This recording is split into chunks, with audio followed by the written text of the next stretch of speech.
तो स्टूडेंट्स, आज हम देखेंगे कि पास्कल ट्रायंगल क्या होता है और उसको सी प्रोग्रामिंग में कैसे बनाया जाता है। सो पास्कल ट्रायंगल इस तरह का एक शेप है जिसको आप यहाँ पर देख रहे हैं।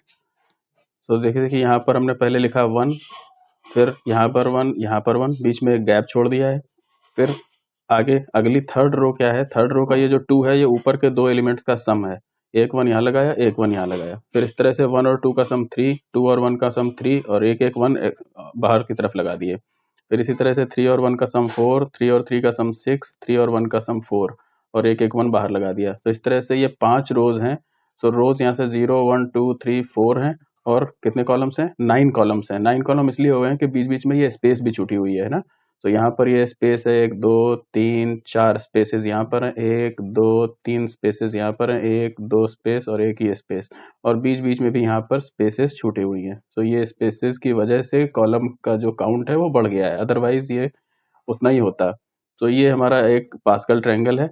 इस पास्कल ट्रायंगल में जो ये नंबर आ रहे हैं ये इंपॉर्टेंट हैं। तो इस तरह से ये पास्कल ट्रायंगल है, ये भी एक पास्कल ट्रायंगल है, क्योंकि इसमें भी जो नंबर्स हैं वो सेम है बट शेप डिफरेंट है। ये एक राइट एंगल ट्रायंगल है और ये एक पिरामिड का शेप ले रहा है। दोनों ही पास्कल ट्रायंगल हैं, बट हम यहाँ पर इस पिरामिडल पास्कल ट्रायंगल को रिप्रेजेंट करने वाले हैं। सो पास्कल ट्रायंगल में अब आगे क्या है, आगे यहाँ पर ये जो नंबर्स हैं ये कैसे जनरेट हो रहे हैं। तो इन नंबर्स को जनरेट करने के लिए इसका मैथमेटिकल इक्विवेलेंट देखते हैं यहाँ पर, जो कि ये जो पहला 1 है ये सेम लोकेशन पर मैंने लिखा हुआ है, एकदम एग्जैक्टली सेम पोजीशन पर है। ये भी 5x9 की एक मैट्रिक्स है, जहाँ पर ये 1 है वहीं यहाँ पर ये भी है, वैसे ही यहाँ भी स्पेसेस हैं। तो ये 3 स्पेसेस यहाँ पर, ये 3 स्पेसेस ऊपर, राइट, ये 2 स्पेसेस और एक स्पेस है।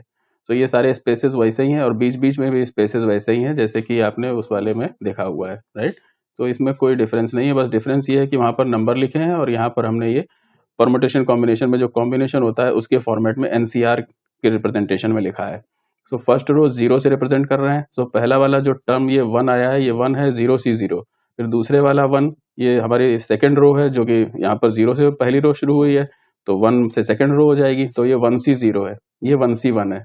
फिर ये 2C0 2C1 2C2, 1 2 1 हो गया। फिर 1 3 3 1 को रिप्रेजेंट किया है, तो 3C0 3C1 3C2 3C3। फिर लास्ट फिफ्थ रो में जहां पर वैल्यू 4 है रो की, तो 4C0 4C1 4C2 4C3 4C4। तो आप देख रहे हैं एनसीआर, अगर हम इसको एनसीआर से रिप्रेजेंट करें हर एक टर्म को, तो जो एन है वो हमारा रो इंडेक्स को रिप्रेजेंट कर रहा है और जो आर है वो कॉलम इंडेक्स को रिप्रेजेंट कर रहा है।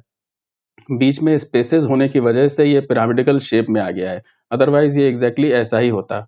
तो अब हमें ये एनसीआर कैलकुलेट करना है और हर जगह पर जहां भी कोई नंबर प्रिंट करना है वहां पर हमें एनसीआर को कॉल कर देना है। सो एनसीआर कैसे कैलकुलेट होता है, सबसे पहले हमें एनसीआर का फॉर्मूला पता होना चाहिए। सो एनसीआर का फॉर्मूला हमें ये कहता है मैथमेटिकली कि ये फैक्टोरियल एन है upon factorial R into factorial N minus R. ये हमारा एनसीआर का फॉर्मूला है। तो इस एनसीआर के फॉर्मूले में 3 बार फैक्टोरियल कैलकुलेट किया गया है। तो इसके लिए मतलब हमको पहले फैक्टोरियल फंक्शन बनाना पड़ेगा।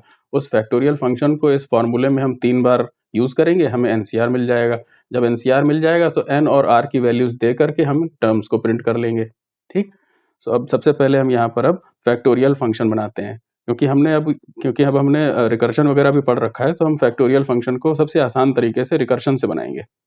तो यहाँ पर हमने लिखा इंट फैक्ट इंट एन, सीधा प्रोग्राम स्टार्ट कर दिया। हैश इंक्लूड stdio.h ऊपर और लिखा जाएगा, वो मैंने यहाँ पर मेंशन नहीं किया है, अपने आप से लिख लीजिए।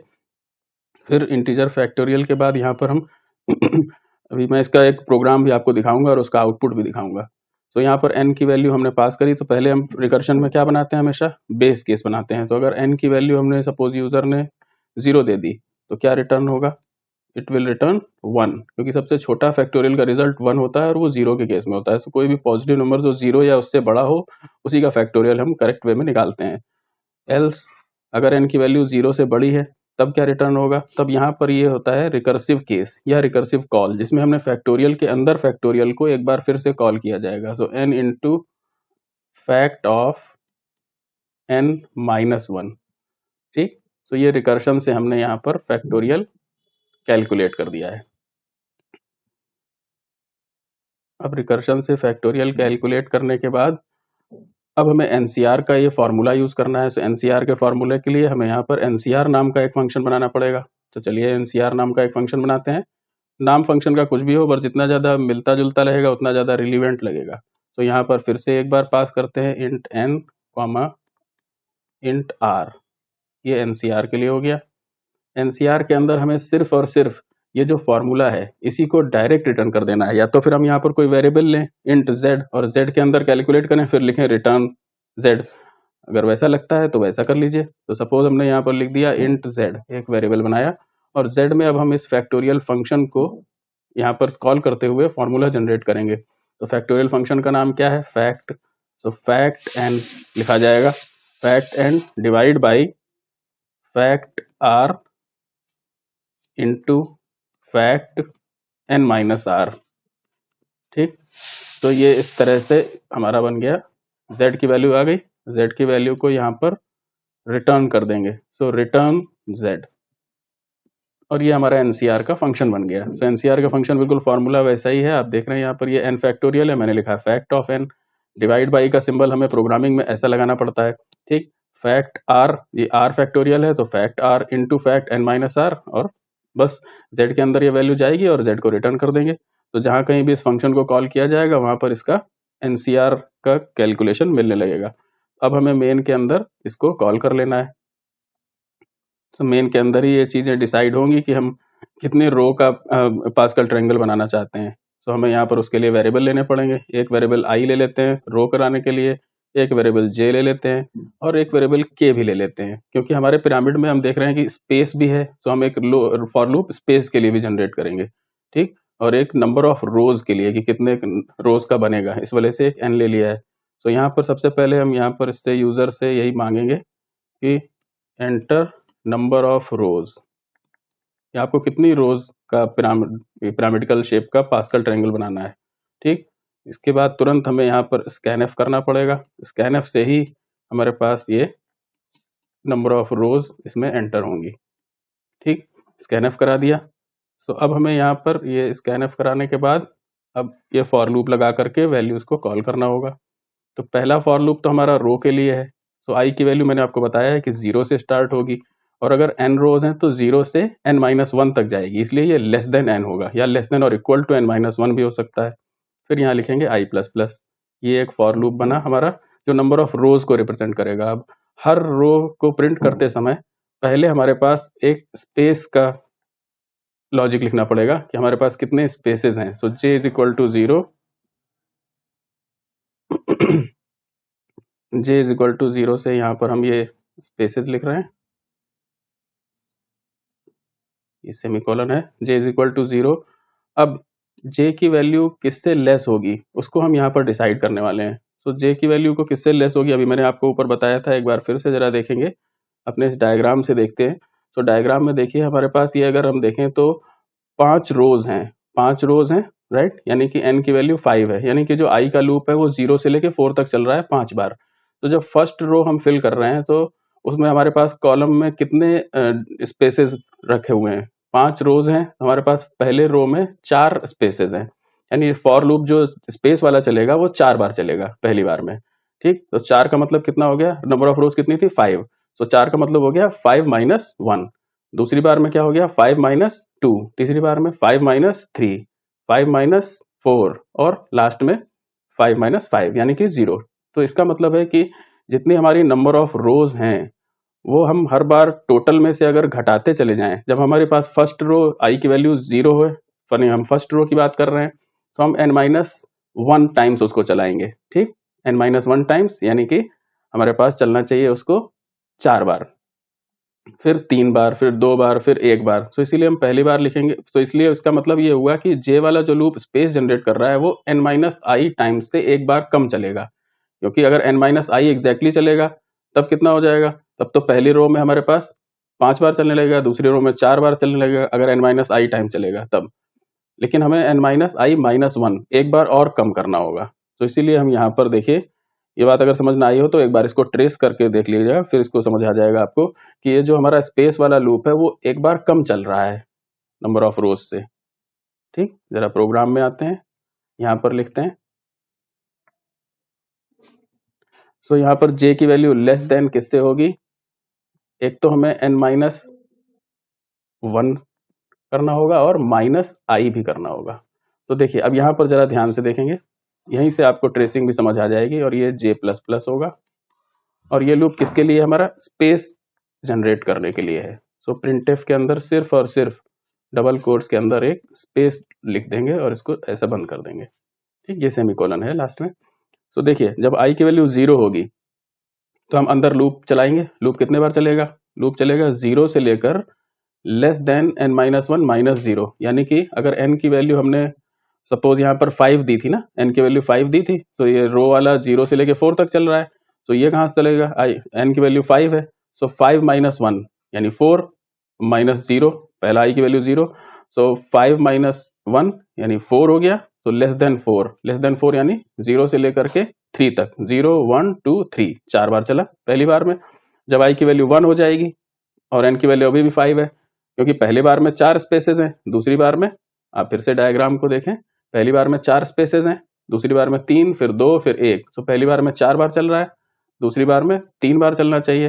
तो 3 बार कब चलेगा, जब i की वैल्यू यहाँ पर 1 हो जाएगी। सेकेंड रो के लिए हम कर रहे हैं ना, i की वैल्यू 1 हो जाएगी, और हमने लिखा है 5, n की वैल्यू 5 है, सो 5 - 1 -1 यानी 5 - 2 यानी 5 - 2 यानी 3, तो 0 से लेकर के लेस देन 3 यानी 2 तक, 0 1 2 3 बार चलेगा।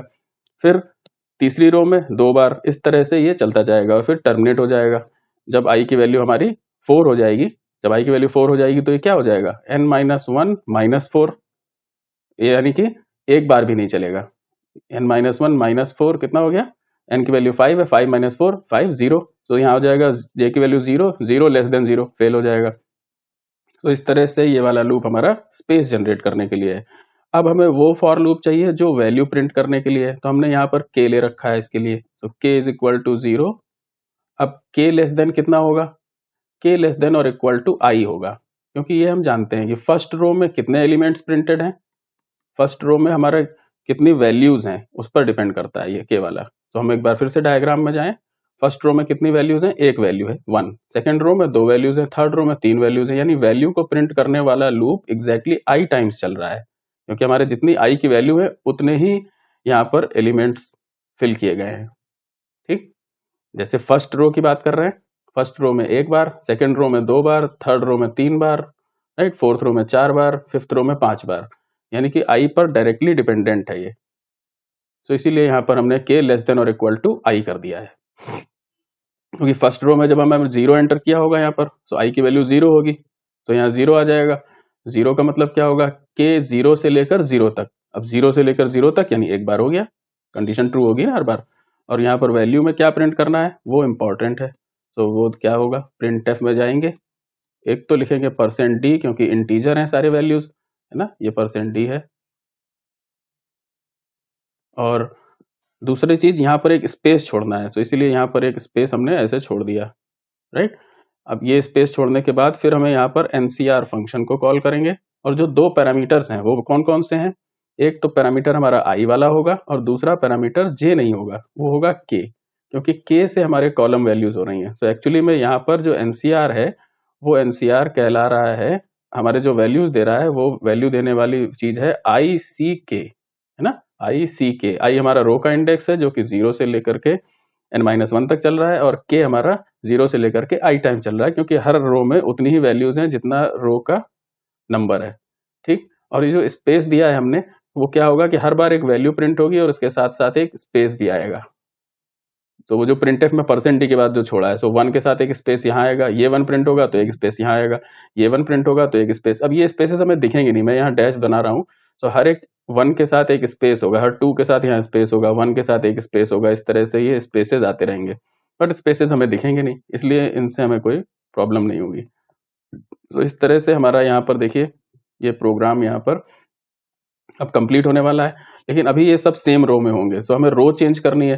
तो देखिए जब भी एक ही स्टेटमेंट होता है तो फॉर की बॉडी में होता है, तो ये वाला फॉर लूप के अंदर बॉडी में ये प्रिंटफ है स्पेस वाला, इस फॉर लूप के अंदर ये प्रिंटफ है, तो आप चाहो तो यहाँ पर भी कर्ली ब्रेस लगा दो, हालांकि इसकी कोई जरूरत नहीं है क्योंकि हमारे पास फॉर लूप के अंदर एक ही स्टेटमेंट है।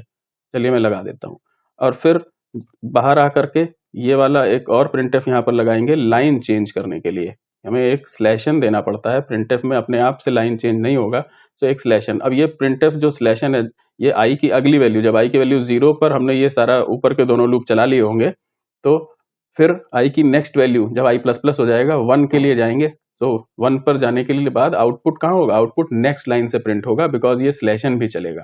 ठीक, सो ये हमारा फॉर लूप का प्रोग्राम बन गया यहाँ पर, और इसके बाद क्या करना है, इसके बाद मेन बंद कर देना है, और ये हमारा पूरा प्रोग्राम हो गया। चलिए मैं इसी कोड को अब आपको एग्जीक्यूट करके दिखाता हूँ।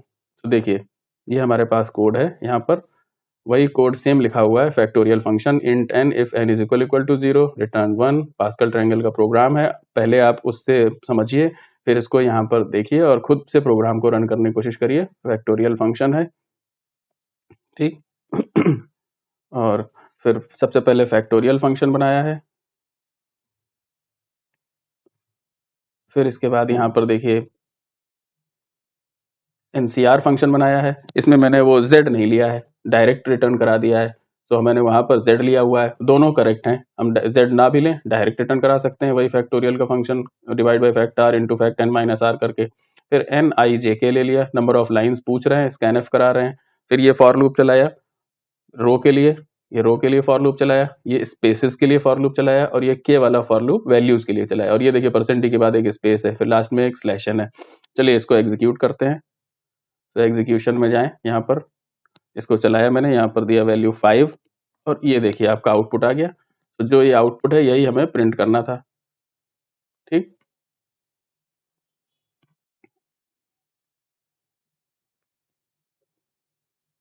फिर से एक बार देख लीजिए आउटपुट में, ये रहा प्रोग्राम और ये इसका आउटपुट आ गया।